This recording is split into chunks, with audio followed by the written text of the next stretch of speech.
श्रोता प्रेमियों, मैं राम सागर शास्त्री आप लोगों के समक्ष एक प्रसंग रखने जा रहा हूं, भीष्म सत्संग। देखिए, मानसकार गोस्वामी बाबा तुलसीदास जी ने एक चौपाई लिखी है कि कर्म प्रधान विश्व रचि राखा, अजो जस करई सुतस फल चाखा। संसार में कर्म ही प्रधान है। यहाँ जो जैसा करता है उसे वैसा फल प्राप्त होता है। गीता में लिखा है, अवश्यमेव भोक्तव्यम कृत कर्म शुभाशुभम।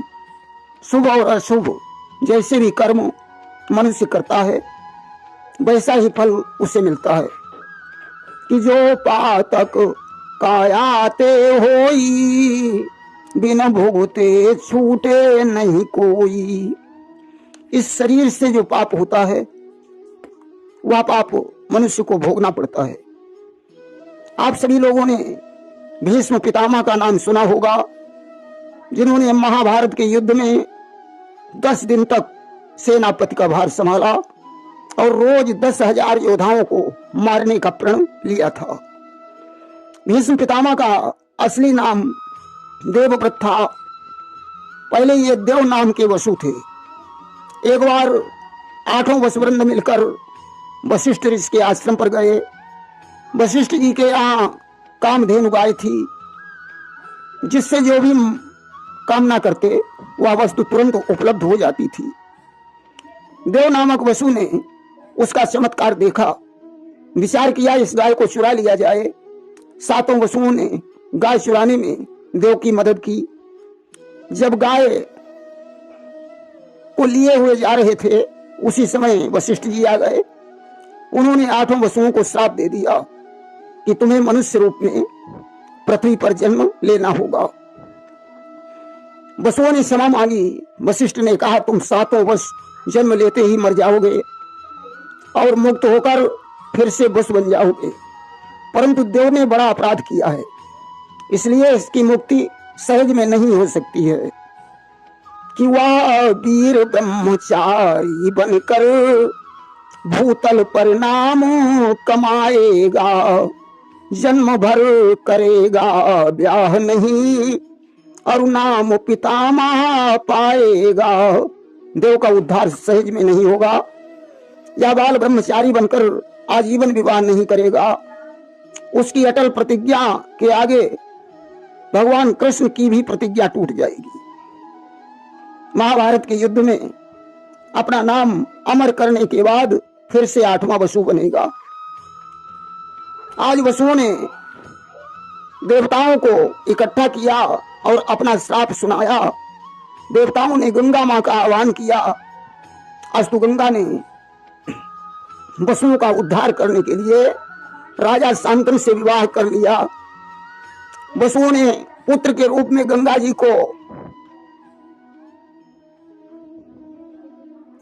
जी की कोख से जन्म लिया। इन्होंने 7 बच्चों को धारा में प्रवाहित कर दिया। अब देव नामक वसु ने जन्म लिया। उसे प्रवाहित करने के लिए चली तो शांतनु ने हाथ पकड़ लिया। देव का उद्धार नहीं हो सका। वही देव नामक वसु देवव्रत के नाम से प्रसिद्ध हुआ। गंगा के चले जाने के बाद शांतनु ने तीसरा विवाह एक केवट की कन्या सत्यवती से कर लिया। केवट ने एक शर्त रखी, बोला, महाराज आपका एक पुत्र है देवव्रत, कल वह युवराज बनेगा। मेरी बेटी और उसके बच्चों को घर से निकाल दिया जाएगा, इसलिए प्रतिज्ञा करो कि मेरी बेटी का ही पुत्र हस्तिनापुर के सिंहासन पर बैठेगा। राजा ने कहा, इसके लिए मुझे अपने पुत्र की सम्मति लेनी पड़ेगी। आज घर गए। देवव्रत ने पिता को उदास देखकर कारण पूछा। शांतनु ने सारी बात बताई। आज देवव्रत ने कहा, पिताजी कि यदि गए तिमिर रवि तेज पए, मोहि मोह गहना नहीं। यदि ब्रह्मचर्य हो भंग तो शांतनु का सुत कहना नहीं। मैं प्रतिज्ञा करता हूं कि आजीवन अपना विवाह नहीं करूंगा। शांतनु आज बड़े प्रसन्न हुए। इसी प्रतिज्ञा से देवव्रत का नाम भीष्म पितामह पड़ गया। राजा शांतनु ने भीष्म को इच्छा मृत्यु का वरदान दे दिया। और सत्यवती के साथ विवाह कर लिया। आगे चलकर सत्यवती से 2 पुत्र पैदा हुए, चित्रांगद और विचित्रवीर्य। उनके विवाह के लिए भीष्म पितामह स्वयंवर से काशी नरेश की 2 पुत्रियां हर लाए थे, अंबा और अंबिका। तीसरी पुत्री अंबालिका भी साथ में चली आई। 2 का विवाह हो गया। अंबालिका से भीष्म ने विवाह नहीं किया। उसने परशुराम से शिकायत की। परशुराम भीष्म के गुरु थे। अस्तु गुरु और शिष्य के बीच युद्ध हुआ। जब कोई परिणाम नहीं निकला तो अंबालिका चिता बनाकर जल गई और बदला लेने की भावना से जिसने राजा द्रुपद के यहाँ शिखंडी के रूप में जन्म लिया। इसके बाद भीष्म ने विदुर राज्य पर चढ़ाई करके बिलरा नामक राजकुमारी लाकर चित्रांगद को दे दी। वह उनकी दासी बनी। एक दिन की बात है, चित्रांगद शिकार खेलने गया। उसे गंधर्वराज ने मार डाला। माता सत्यवती के दुख को कम करने के लिए भीष्म पितामह रोज उसके महल में जाकर ज्ञान का उपदेश देने लगे। चित्रवीर्य को संदेह हुआ कि मालूम पड़ता है भीष्म का मेरी माता के साथ कोई अवैध संबंध है।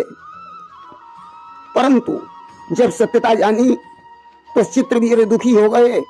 अब तो इन्हें मनसा पाप लग गया।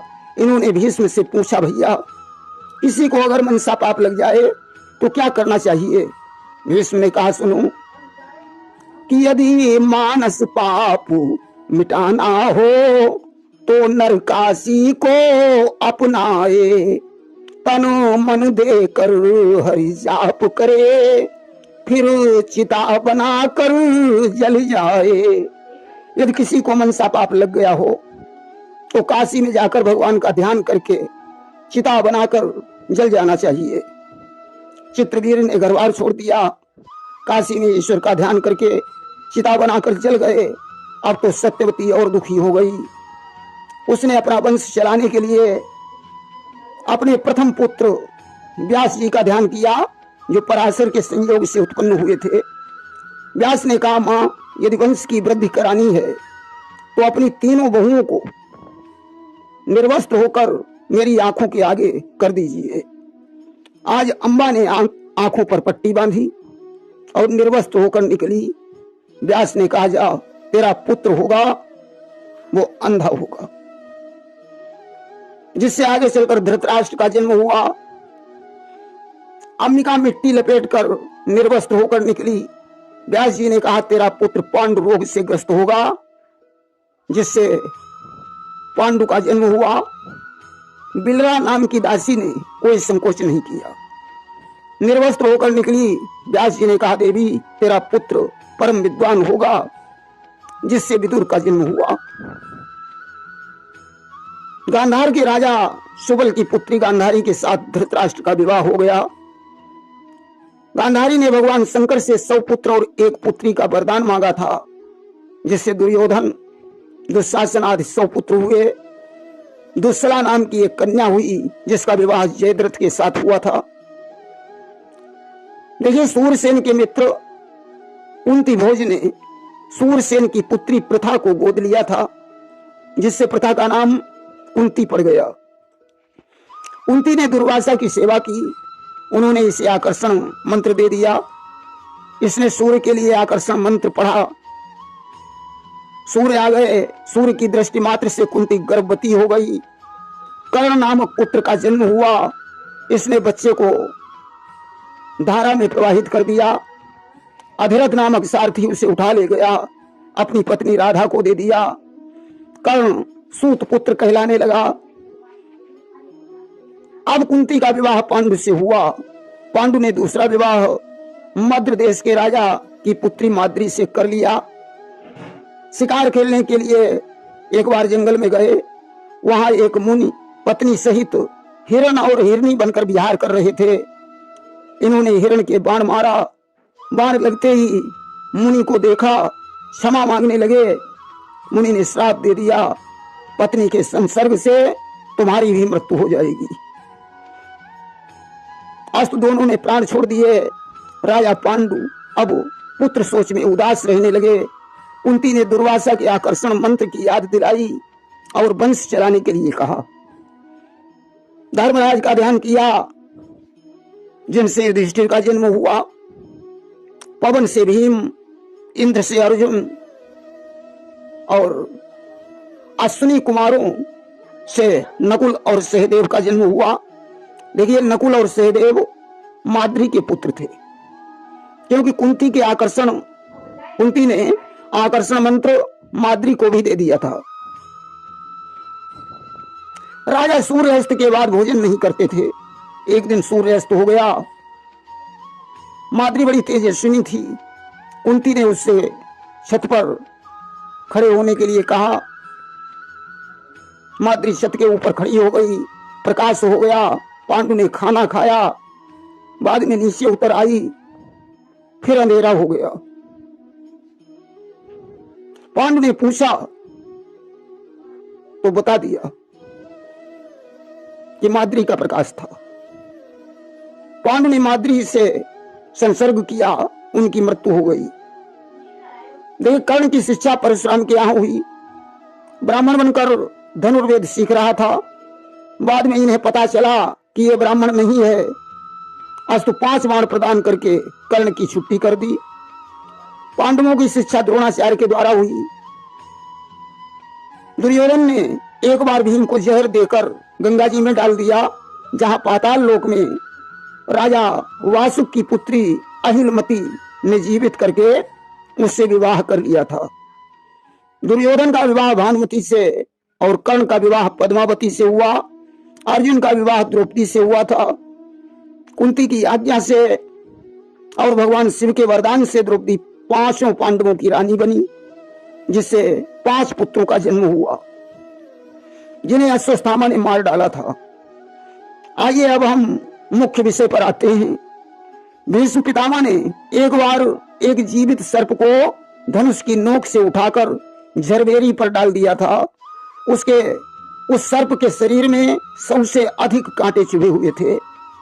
सर्प ने भीष्म को मन ही मन श्राप दे दिया। जिस तरीके से आज मैं इस कांटों की सेज पर लेटा हुआ हूं, उसी प्रकार एक दिन वो आएगा जब तुम्हें बाणों की नोकों पर लेटना पड़ेगा।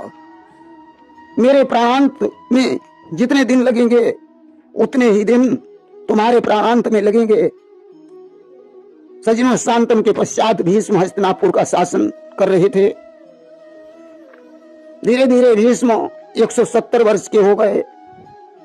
महाभारत का युद्ध चल रहा है।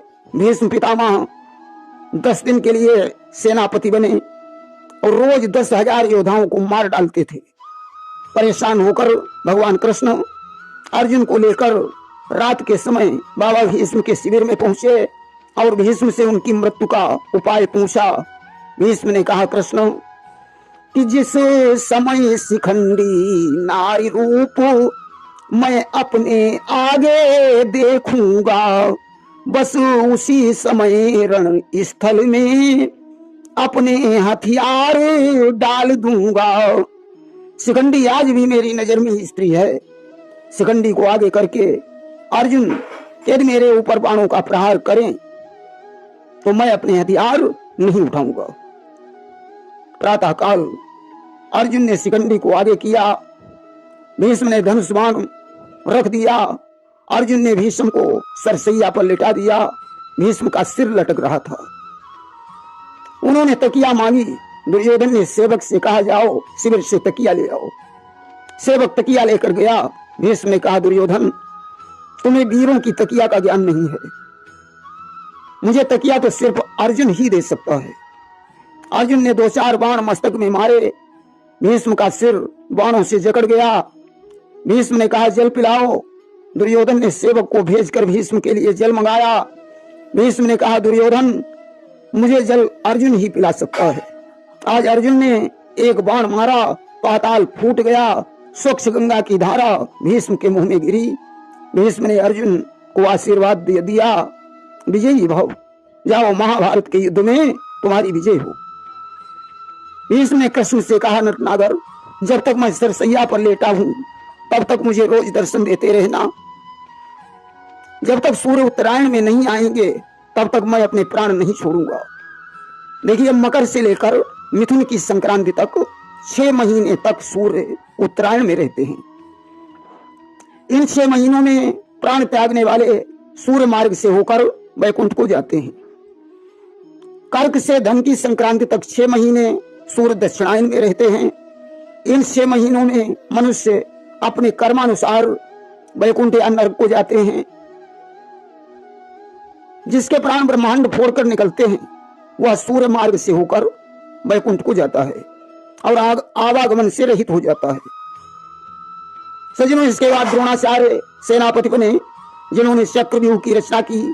अभिमन्यु मारा गया, अर्जुन ने जयद्रथ का वध किया। द्रुपद, कर्ण आदि के मरने के बाद द्रोणाचार्य की भी मृत्यु हो गई। कर्ण सेनापति बने। कर्ण के मरने के बाद शल्य ने सेनापतित्व का भार संभाला। दुर्योधन भीम का गदा युद्ध हुआ। दुर्योधन घायल हो गया। अश्वत्थामा ने पांडव पुत्रों का संहार किया। भगवान ने अश्वत्थामा के ब्रह्मास्त्र से उत्तरा के गर्भ की रक्षा की, जिससे आगे चलकर परीक्षित लाल का जन्म हुआ। इसके बाद धर्मराज का राज तिलक हुआ। महाभारत में मरे हुए वीरों का अंतिम संस्कार किया गया। अब पांडव द्रौपदी और कृष्ण के सहित भीष्म पितामह के पास जाकर सत्संग करने लगे कि सरसैया पर शांति से लेटे थे योगीश, उसी जगह अवनीश ने उन्हें झुकाया शीश। भीष्म पितामह सरसैया पर लेटे हुए थे। धर्मराज युधिष्ठिर ने भीष्म को प्रणाम किया। भीष्म ने आशीर्वाद देकर कहा, राजन, चक्रवर्ती सम्राट बनने के बावजूद भी तुम्हारे हृदय में शांति नहीं है। जब तक सूर्य उत्तरायण में नहीं आएगा तब तक मैं अपने प्राण नहीं छोड़ूंगा, और जब तक मैं जीवित हूं तब तक यहाँ सत्संग करो। भीष्म आज उपदेश देने लगे। बोले, युधिष्ठिर, सबसे पहले हम धर्म की बात करते हैं। धर्म और अधर्म में क्या अंतर है? कहा, परहित सरिस धर्म नहीं भाई, और पर पीड़ा सम नहीं अधमाई। जिसमें दूसरे का हित हो उससे बड़ा कोई धर्म नहीं है। जिसमें दूसरे को कष्ट पहुंचे उससे बड़ा कोई अधर्म नहीं है।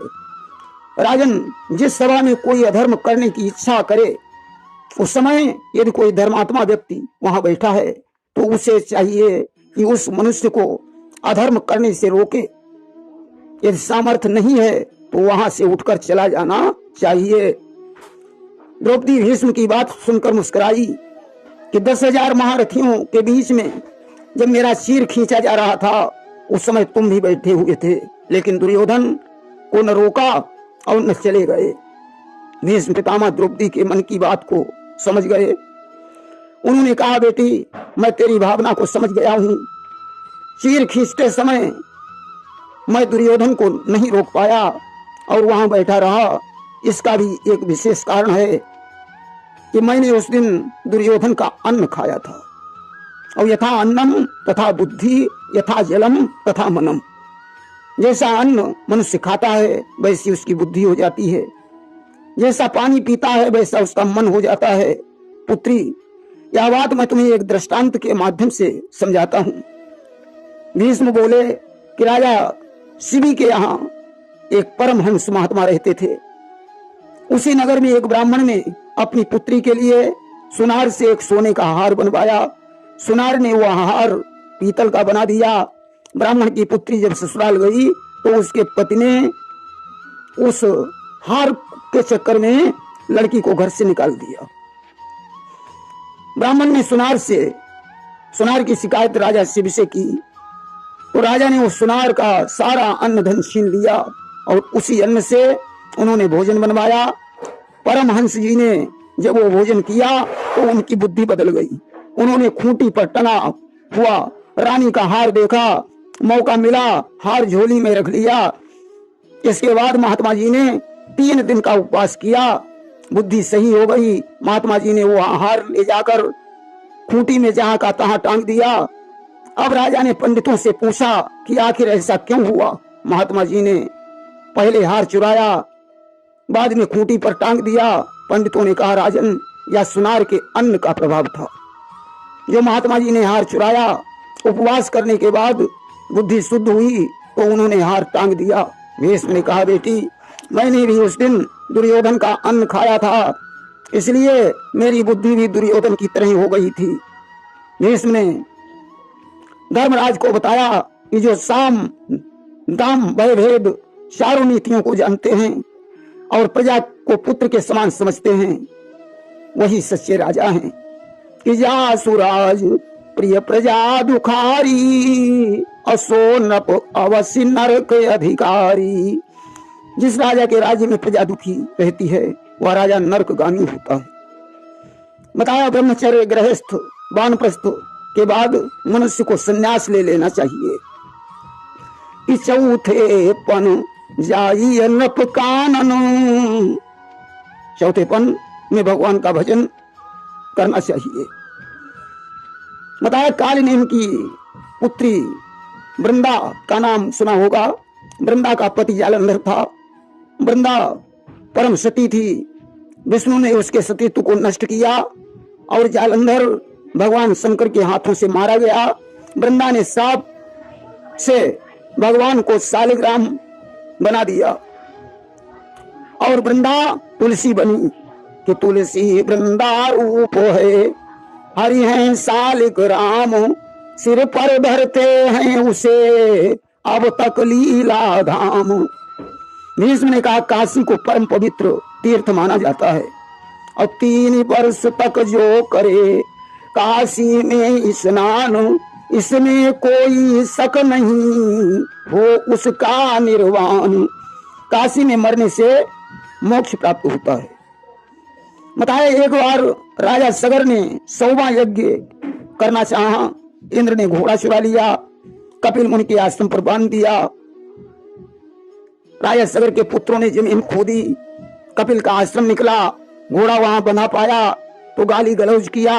कपिल ने नेत्र खोले, 60,000 पुत्र जलकर भस्म हो गए। उनके वंशज भगीरथ ने तपस्या करके गंगा जी को पृथ्वी पर अवतरित किया और अपने पुरखों का उद्धार किया। कि दरस परस और मज्जन पाना, हर ही पाप का भेद पुराना। गंगा जी के दर्शन मात्र से मनुष्यों के समस्त पाप नष्ट हो जाते हैं। एक बार एक गाय को सिंह ने घेर लिया। गाय ने कहा, मैं बछड़े को दूध पिलाकर वापस आ जाऊंगी। गाय ने सत्य का पालन किया, सिंह ने उसे आजाद कर दिया। बताया मुदगल ऋषि शीला बीनकर अन्न जोड़ते थे और 15वें दिन भंडारा करते थे। 60,000 शिष्यों को सहित दुर्वासा को भोजन करवाया और स्वयं उनकी जूठन खाकर जल पिया। इससे उन्हें वैकुंठ लोक प्राप्त हो गया। बताया राजा शिव की परीक्षा लेने के लिए इंद्र बाज बने, अग्नि को कबूतर बनाया। कबूतर पर बाज झपटा, कबूतर शिव की गोद में गिरा। राजा ने उस कबूतर के बराबर अपना मांस देना स्वीकार किया। दोनों देवता प्रसन्न होकर वरदान देकर चले गए। बताया एक बहेलिये ने कबूतरी को पकड़ लिया। कबूतर दुखी हो गया। कबूतरी बोली, बहेलिया आती थी, इसकी सेवा करना ही परम धर्म है। कबूतर ने आग में जलकर अपना प्राणांत कर दिया। उसने कबूतरी को छोड़ दिया, वह भी आग में जलकर मर गई। बहेलिया दुखी हो गया, तपस्या करने चला गया और इधर उन दोनों के लिए स्वर्ग से विमान आया। कबूतर और कबूतरी दोनों दिव्य रूप में होकर स्वर्ग को चले गए। जाजुल ऋषि बड़े तपस्वी थे। उनकी जटाओं में पक्षियों ने अपना घर बना लिया। अब तो इन्हें बड़ा घमंड आ गया कि मैं बहुत बड़ा तपस्वी हूँ। आकाशवाणी हुई, तुमसे बड़ा तपस्वी तुलाराम बनिया है। जाजुल तुलाराम के पास पहुंचे। तुलाराम ने कहा, मैं कोई तपस्वी नहीं हूँ, तराजू पकड़कर कम नहीं तोलता हूँ, मौका मिलता है तो भगवान का भजन करता हूँ, मुझे किसी प्रकार का घमंड नहीं है। कि तुलाराम ने जब दिया इस प्रकार उपदेश, दूर हुआ तब ज्ञान से ऋषि का आत्म कलेश। बताया एक बार नहुस जब इंद्र बना तो इसे घमंड आ गया। इंद्राणी से मिलने के लिए संदेश भेज दिया। इंद्राणी ने कहा, राजन आपका स्वागत है, पालकी में बैठकर आइए, परंतु पालकी में कहारों की जगह ब्राह्मण मचे होने चाहिए। नहुस ने अगस्त आदि ऋषियों को पालकी में मचा दिया। जल्दी चलो जल्दी चलो, इसलिए सर्प सर्प कह रहा था। अगस्त ने श्राप दे दिया, जा तू सर्प हो जा। अस्तु राजा सर्प हो गया। इसी तरीके से भीष्म ने धर्म की महिमा, राजधर्म, वर्णाश्रम, तुलसी चरित्र, काशी महात्म्य, गंगा अवतरण, सत्य की महिमा, दान का महात्म्य, दया का महात्म्य, अतिथि सत्कार, अभिमान का त्याग आदि का वर्णन किया। इस तरीके से भीष्म का आज सत्संग पूरा हुआ। किसी तरह सत्संग में आया फागुन मास, भीष्म भक्त कहने लगे सुनिए जगन निवास। अब तो फागुन का महीना आ गया। भीष्म पितामह ने कृष्ण से कहा, अब मैं आपके भरोसे पर शरीर छोड़ना चाहता हूँ। यहाँ तो आपने मुझे बुला दिया, परंतु वहां मुझे अपना लेना। कृष्ण की आंखों में आंसू भर आए। उन्होंने कहा, भीष्म तुम स्वयं ही स्वर्ग के अधिकारी हो। कि शांति सहित हरिओम कहे कर कृष्ण को प्रणाम, भारत के श्रृंगार वे जा पहुंचे सुरधाम। आज कृष्ण का स्मरण करते हुए बाबा भीष्म ने अपने शरीर को छोड़ दिया और स्वर्ग के अधिकारी बन गए। पांडवों ने विलाप किया। इसके बाद धर्मराज ने दिग्विजय की। प्रेम से बोलिए वृंदावन बिहारी लाल की जय।